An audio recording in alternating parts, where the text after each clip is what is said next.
Dear guests, I believe we have to start because the time is running and we want to have as many discussions as possible. So I kindly ask to take seats those who still want to join us.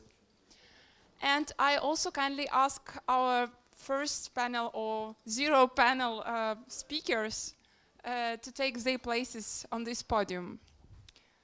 So please don't be shy. This is you can sit in the order you want.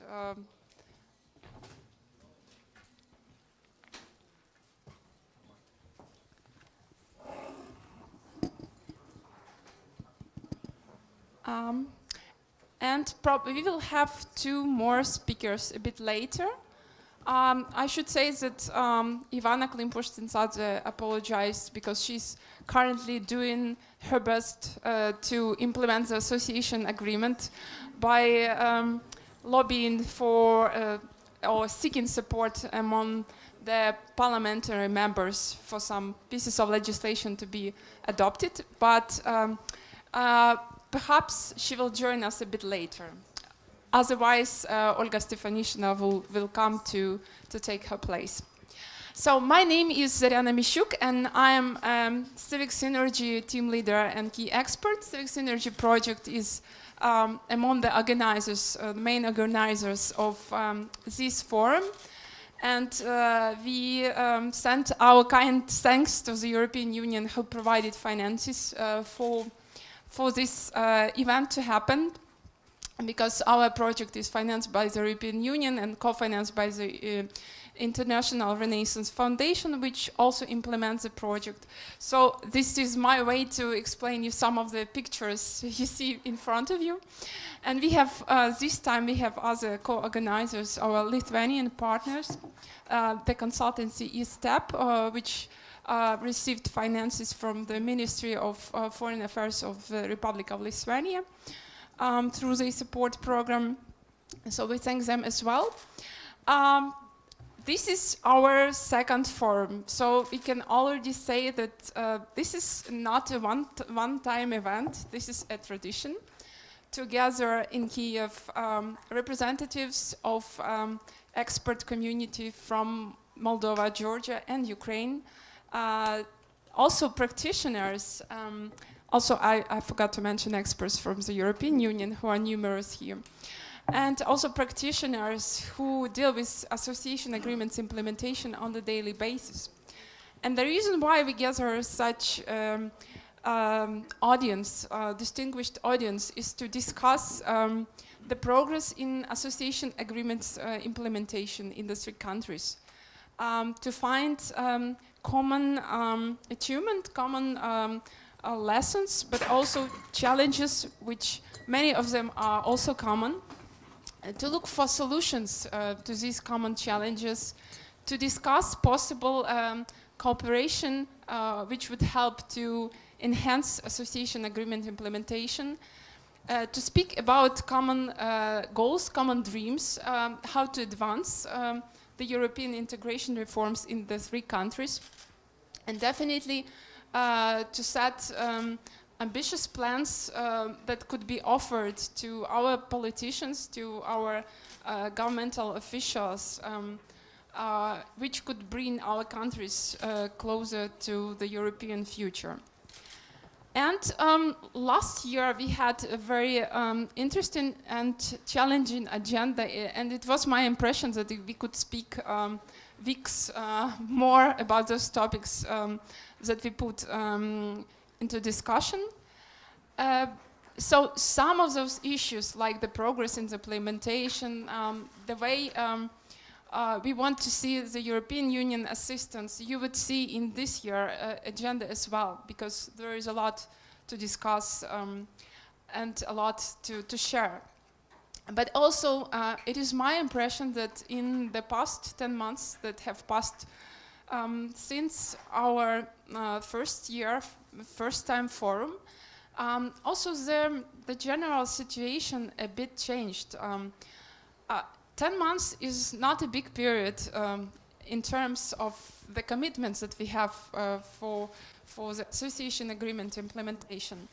But still, the feeling is that we are now have a more mature judgment of what is possible and what is not.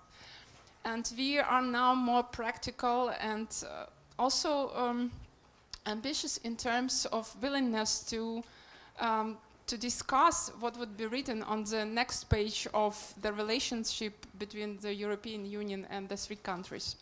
And we truly hope that today, tomorrow, and after tomorrow, our discussion will contribute to this understanding, to these joint dreams, and to vision what can be done together by this community, by these three countries, to be more effective and efficient in implementing the reforms provided for by the association agreements. So at this, I would like to stop because we have an ambitious agenda ahead, and I would like to pass floor to Darius Kusevičius, who is the Deputy Minister for Foreign Affairs of the Republic of Lithuania, and by providing support to this event as well, has contributed to the forum, and the country itself has very interest in strengthening this part of Europe. And may I kindly ask you to share why you are in this business, why not only us discussing these issues, or us and European officials, but also officials from Lithuania and experts from Lithuania. Thank you. So good afternoon, everybody. Does it work? Yes. It works, yeah? So good afternoon, everybody, and it's a great pleasure to be in this forum, and I think that's the very right moment to discuss issues which are put on the agenda. We are strong. We were and we are still strong supporters of Eastern Partnership, despite different understandings in those 6 countries and different political ambitions in their relations with European Union. We strongly support their processes of Europeanization, because we believe that it's the right way to work, to behave as a political society inside the countries. That's why all those reforms are necessary, at least that was shown by our own experiences with our integration processes.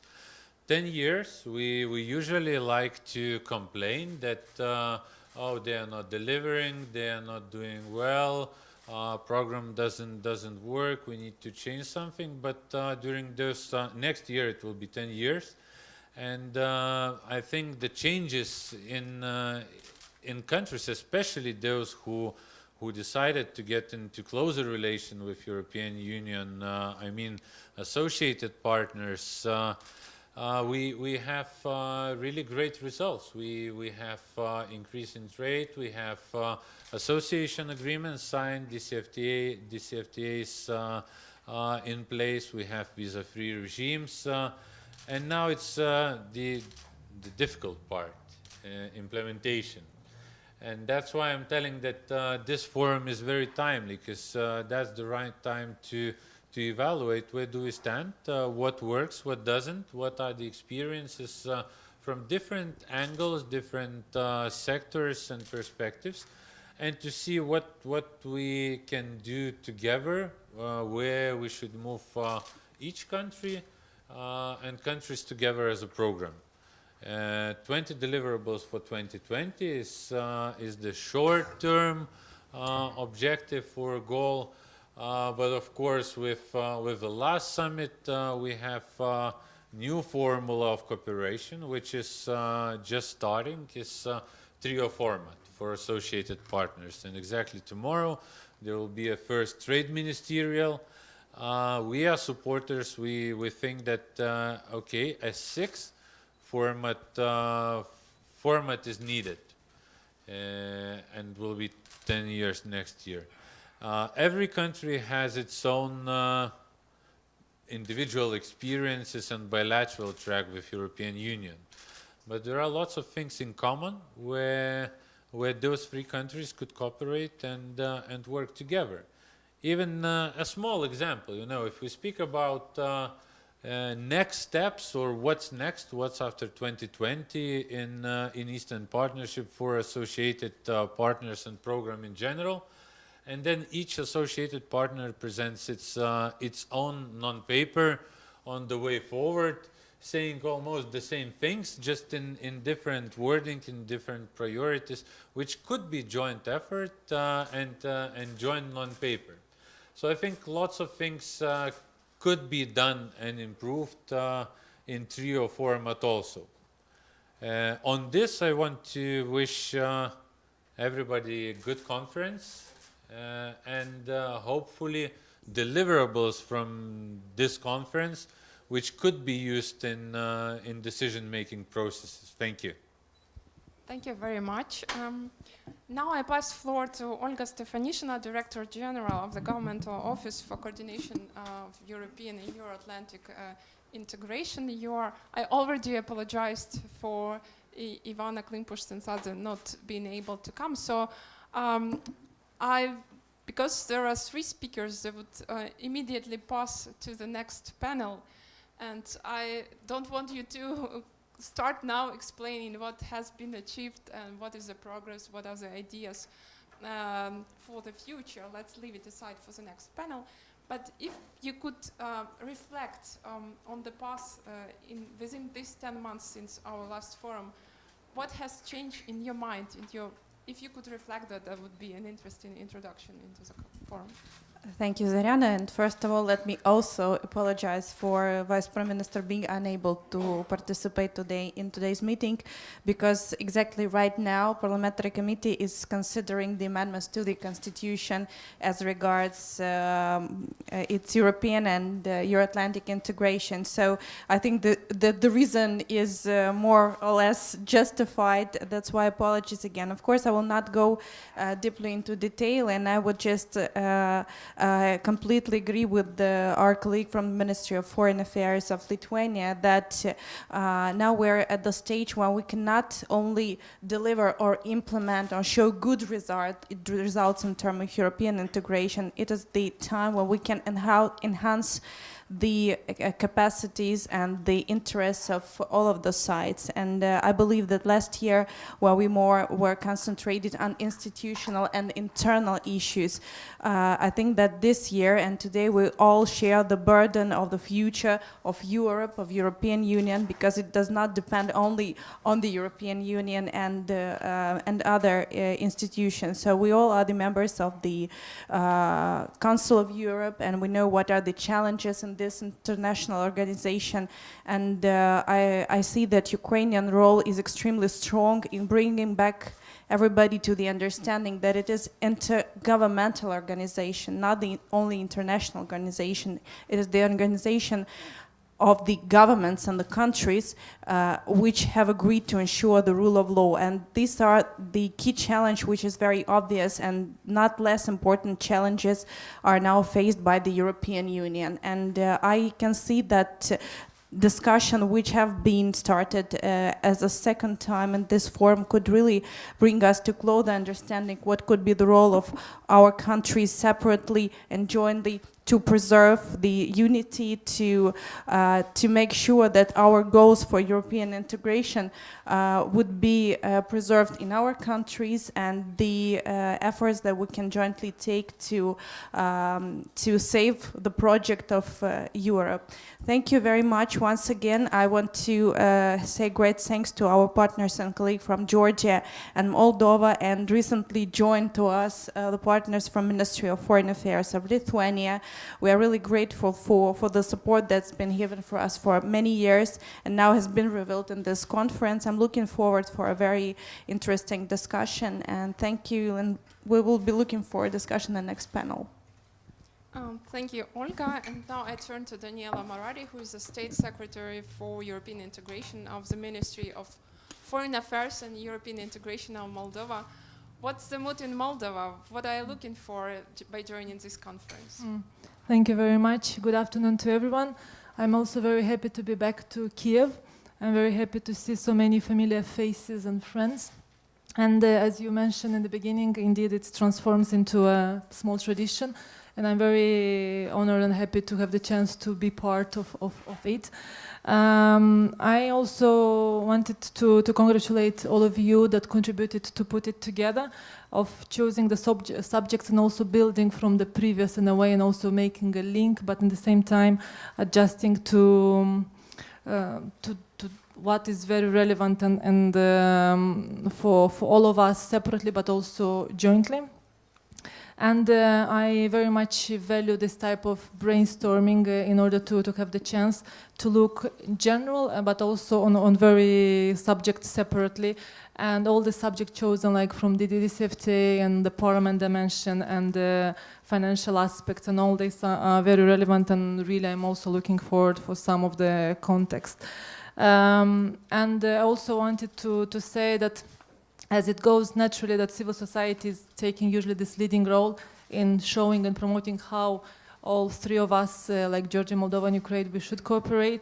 Indeed, it's like getting materialized. Tomorrow is going to be the first meeting of three of us, like Georgia, Moldova, and Ukraine, meeting on the platform for the DCFTA. And I think it's going to be very relevant and interesting to see on maybe some other, in a way, dimensions or some other sectors, how can this cooperation get, in a way, strengthened and increased. In order to look on the 10 months from the last, in a way, summit, like forum, I think it's very relative, like as Einstein usually says, like it's a lot, but in the same time it was like yesterday. And I think the same remains the key word, implementation. It's very valid for us, for Moldova. And like I think it's also a keyword for three of us. Also, we did a lot of hard work on the association agreement, but it shows even more kind of how much more hard work it's still pending, or it's still kind of ahead of us. And also it's very interesting also to see from all of you and for the discussions on the how and practically what exactly, even what more or less it's clear from the association agreement, but in terms of how we can in a way put efforts together in order to deliver. We are the new phase of the implementation, and already also we could measure and look, also see it a bit, because we have a new association agenda, and at national level we have a new action plan, which I will try to cover a little bit in the next session for the next 3 years, like we know practically the steps. We also had many political developments in the country, which had an impact for the speed and also the content of the implementation of the association agreement. And also it shows how important is the association agreement still to help us to modernize, to reform, and to be like on the European course as we all, and also the citizens of Republic of Moldova would like to. And now it's a lot of effort and commitment in order to deliver and to see how jointly to do all this work. And I think we progressed in these 10 months on cooperating, three of us. We had this effort before the summit, last year's summit, and also we had several exercises during this year. But again, it shows that it has a potential, but even more things we can in a way do, three of us. And I can continue, I think, at the next session more on the substance.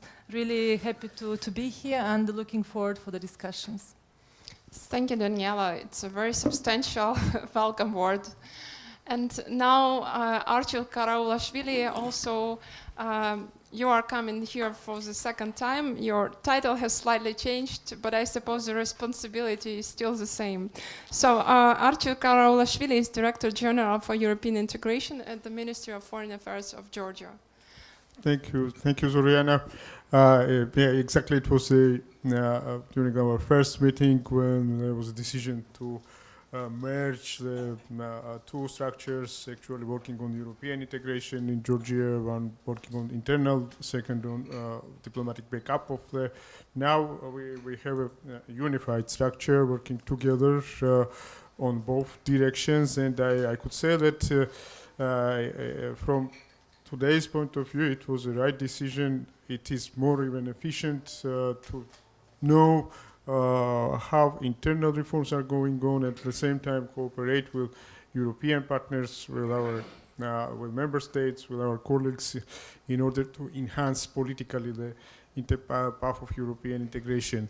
I would like also to thank European Union, Lithuanian government, Renaissance Foundation, ISTEP, so all the organizers of today's meeting, because this is a very important event, gathering all the respective and responsible persons from the three countries, from European Union, in order to really go deep into the roots of the problems and decide how we can go forward. I would like also to start by contributing to the spirit of unity among the three countries, associated countries. We really have the same, let's say, agenda today and in front of us, and sharing of experience, just making a unified vision on some common challenges and next steps especially will help all of us to go smoother. Of course, the goal is to integrate into the European Union as soon as possible. The goal is to use all the possibilities that exist institutionally or at practice in order to speed up reforms and make some political steps. And we really still believe that, and I'm sure that this vision is widely shared among today's participants, that we have to have some more positive steps, political steps from the EU as well, because the readiness and the eagerness from these three countries are very much visible, and we really are performing well. And I would like to thank you once again, the CEPS Foundation. I see Michael with us, who made a special comparison among the Western Balkan countries and countries of and associated countries of the Eastern Partnership, and the results are quite impressive for us, because the performance of associated countries is very much comparable, and in many cases are even better than those of Western Balkans. And what we are really missing, we are missing the same political support from the European Union. We're going to continue. I will speak about on more details during the next session. From our side, we decided to elaborate a special roadmap for, first of all, it will consolidate our actions towards the implementation of the association agreement. And the second idea is to go even beyond the association agreement gives us. And this going beyond is not an easy exercise. First, we have to identify where we can go this beyond. And then, of course, implementation should come.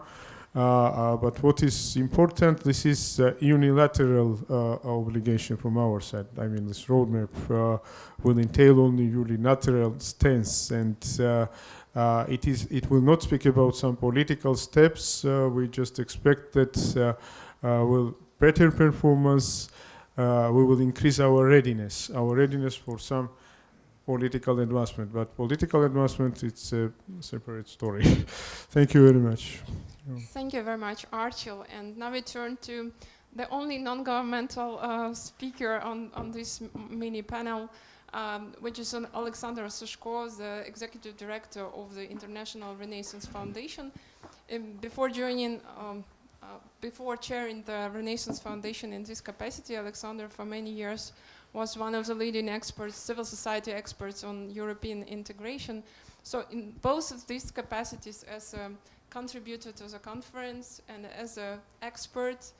What are your feelings about the situation today and the perspective for these three countries to proceed with deeper integration?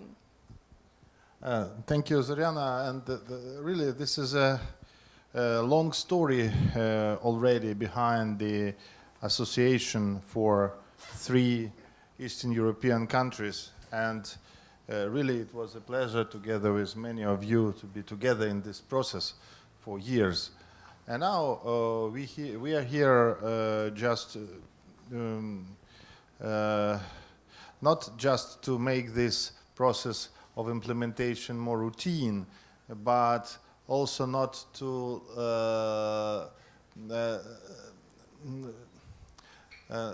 the purpose of us, and this is important for the foundation, that the major reason, if previously the major reason was to make it real when it comes to association agreement, drafting, signing, ratifying, starting implement it.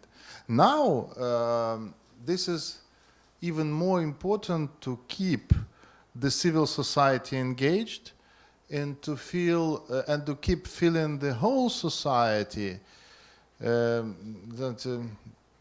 continue this feeling of ownership when it comes to European integration as a process and also as an objective. Because now the whole story looks more, I would say, more routine than before. It is, I think, that the highest political, I would say, culmination is behind us, and we have solved through the huge the efforts and paying really significant price for this association, and that feeling that something essential is behind us may to a certain extent have a side effect, such as disengagement of some the most passionate segments of the society who perceived and continue to perceive European integration as an element of identity, as an element of the most substantial choice which country, the nation may take. And certainly, as far as the association implementation goes forward, involving wider spectrum of stakeholders, at the same time becoming, as I said, a routine of day-by-day bureaucratic process. Some people may feel that this is not so this is not so bright process as it was. It was not so sexy when it comes to the public attitudes and discourses, narratives, and we see that currently there is no more. I would say such a passion when it comes to the narrative on Europe in Ukraine. And this is our mission here, why we are still in the process as a foundation, to continue build sustainable linkage between the most visible, the most important needs of the society and current political and policy process, to make it constantly connected to the societies, to the civil society priorities, to make civil society engaged, not feeling themselves just, okay, we have done it and the mission is over. That would be a huge mistake. And this is our idea here, is to talk to you and to compare the processes vis-a-vis in our countries, between our countries, and also in our communication with the European Union, to what extent we can keep certain passion and determination, which makes possible to continue not just implement association agreement as one of many bilateral bureaucratic documents, but as something which enjoys the highest level of legitimacy on the side of the civil society. And so I think that this is a biggest challenge for all the associated countries, Ukraine, Moldova, Georgia, just to keep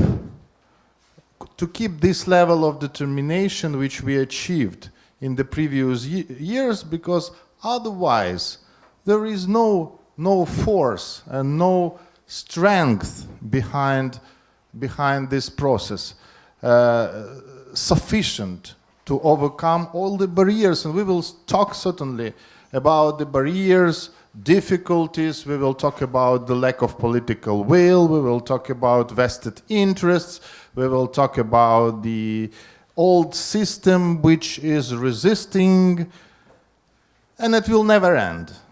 But what is important is either we have the sustainable counterweight to all these difficulties, and there is no other answer on this question than to have civil society engaged. And that is why our foundation, which works primarily with the civil society, continues to be in this process. Thank you. Thank you, Alexandra, for adding this very important dimension. I should say that in our forum agenda, in the very end, you would see a side event dedicated specifically to discussing the current state of civil society engagement into association agreement implementation, sharing any good practices, and maybe speaking about passion, because we haven't put it on the agenda, but it's definitely worth discussing. So how to keep this passion and how to make it effectively, I hope the civil society experts from the 3 countries and the European Union would have a lot to say on that.